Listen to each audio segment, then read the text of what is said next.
परिचय देवे आज जो आप जो बारंग ब्लॉक विजु जनता दल तरफ जो सांबादिक सम्मेलन आयोजित कर कौन ता उद्देश्य रही आमर विजु जनता दल बारंग ब्लॉक तरफ सांबादिक सम्मेलन राज्य में चलता एक असफल अपराध बीजेपी सरकार दायित्वहीन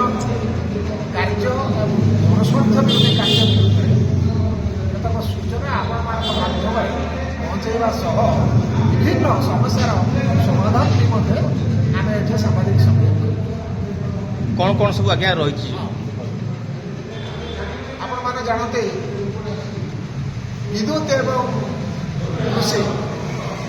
राज्यर एक बृहत्तर स्वार्थ व्यवस्था एवं ये राज्यर पाखापाखि 90% लोक संपृक्त आ ये दुईटा क्षेत्र माननीय नवीन पट्टनायक मुख्यमंत्री समय जो भाई प्रगतिर रास्त धावमान होता बर्तमान मोहन माझी नेतृत्व में पाखापाखि 2.5 वर्षर सरकार संपूर्ण धूलिसात ना कृषि उन्नति ना कृषकर उन्नति ना विद्युत ग्राहक टे शांति पाऊँ ना स्वास्थ्य क्षेत्र में कई जड़े साधारण लोक तार स्वास्थ्य समस्या समाधान कर ना स्कूल रे शिक्षक अच्छी ना पिला पाठ पढ़ार कौन व्यवस्था अच्छी ये हूँ एक विचित्र व्यवस्था दे सरकार चली मुख्यमंत्री निजे मुख्यमंत्री अच्छा कि ना आमर एक सन्देह कारण सी जहाँ कहते मंत्रिमंडल सदस्य दलर विधायक दलर सांसद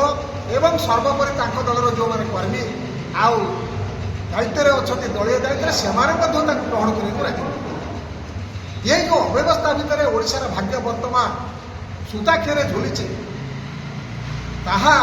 एक दायित्व संपन्न विरोधी दल भाव विजु जनता दल प्रत्येक क्षेत्र में सरकार थिला बेले हो बा वर्तमान विरोधी दल हिसाब से था ओडिशार स्वार्थ को सुरक्षा करवा ओडिशा जनसाधारण को सुरक्षा देवा स्वार्थ को जगिवा जड़े दायित्व संपन्न विरोधी दल हिसाब से विजु जनता दल सठिक भाव में तुलाइब सठिक भाव में तुलाऊला एवं आगामी दिन से संपर्क में सठिक जनसाधारण हित में कार्यक्रम कर ये सांबादिक सम्मेलन पर जो दाबी आम आपण सरकार को निकट रखुचु ताको जदि कार्यकारी सरकार असफल होती विजु जनता दल नीरव रहा रास्ता घाट में तीव्र आंदोलन कर सरकार को चल दिज्व एवं विजु जनता दल क्षमता कौन विजु जनता दल सर्वमान्य नेता नवीन पट्टनायक लोकप्रियता साधारण लोकों हृदय में थिबा इच्छा और आकांक्षा केते दूर लोकों पाखे अच्छी आम प्रमाण कर देखदेबू एवं ये सरकार को चलैबा दबू ना। धन्यवाद।